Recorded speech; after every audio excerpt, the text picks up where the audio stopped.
पानिपत ही मराठी माणसाची एक भळभळती जखम आहे, पण त्याच वेळी मराठी माणसाचा अभिमान देखील पानिपत आहे।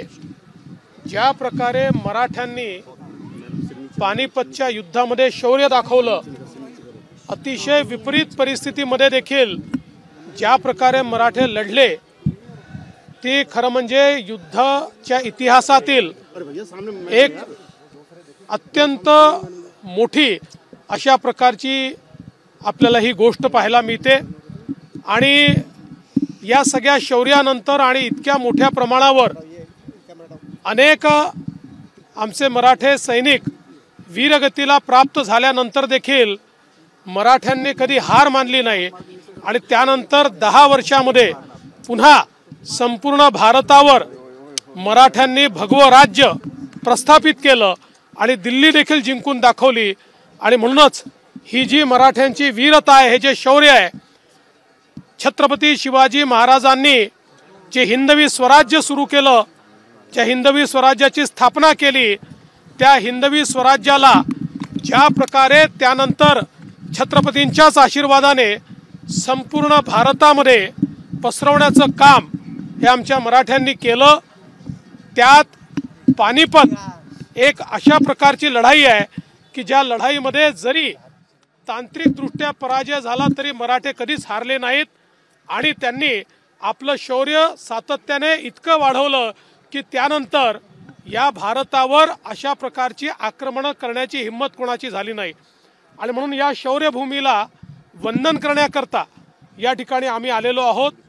आणि खऱ्या अर्थानं मी शौर्यभूमीचं जे ट्रस्ट आहे त्या ट्रस्टचे मनापासून आभार मानतो आणि अभिनंदन करतो की आमचा इतिहास जिवंत ठेवण्याचं काम त्यांनी केलं। आणि या ठिकाणी मातृभूमीकरता धारातीर्थी पडलेल्या मराठ्यांना या ट्रस्टच्या माध्यमातून, या कार्यक्रमाच्या माध्यमातून सातत्याने आदरांजली श्रद्धांजली देण्याचा कार्यक्रम चालतो। आणि त्यातनं आमचं जे शौर्य आहे, आमची जी विजिगीषू वृत्ती आहे, याचं एक प्रकारे संवर्धन करण्याचं काम ट्रस्ट करते आहे। आणि म्हणून मी ट्रस्टचं मनापासून अभिनंदन करतो। महाराष्ट्र सरकारनं भवन मारण्याचा निर्णय घेतलेला आहे, आज तुम्ही पानिपतमध्ये आलेला आहात, राज्य सरकारकडून काही घोषणा? निश्चितपणे आत्ताच ट्रस्टशी माझी चर्चा झालेली आहे। काही त्यांनी गोष्टी बाबी लक्षात आणून दिलेल्या आहेत, त्यामुळे निश्चितपणे या संदर्भात इथला परिसर असेल, इथलं स्मारक असेल, याला अधिक चांगलं करण्याकरता ज्या ज्या गोष्टी करण्याची आवश्यकता पडेल, महाराष्ट्र सरकार पुढाकार घेऊन त्या सगळ्या गोष्टी करेल। देवेंद्रजी, यशवंतराव चव्हाण इथे आले होते, त्यानंतर तुम्ही पहिले मुख्यमंत्री आहात महाराष्ट्राचे जे इथे पानिपतावरती आज शौर्य दिनाला आलेला आहात, तर काय वाटतं, हे तुमचं भाग्य होतं? या मंगल भूमीला वंदन करण्याकरता येण्याची संधी मला मिळणं हे माझं सौभाग्य असं मी समजतो। आणि यापुढेही जेव्हा जेव्हा मला या ठिकाणी येण्याची संधी मिळेल, मी येतच राहील। देवेंद्रजी, 8 एकर जमीन या परिसरातली आहे, ती दिलेली आहे, पण त्याचे पैसे अद्यापपर्यंत मिळाले नाहीत। मागच्या काही काळापासून ट्रस्टचे जे लोक आहेत ते फॉलोअप घेत आहेत। मला आत्ताच या संदर्भातली माहिती दिलेली आहे।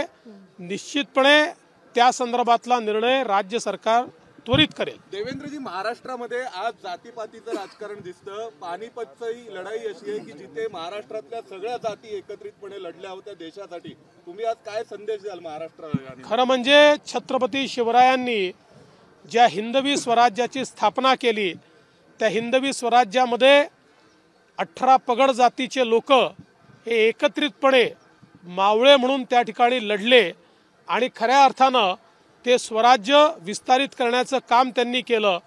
छत्रपतींनी सामान्य माणसाच्या मध्ये पौरुष जागृत केलं आणि त्याला असामान्य बनवलं।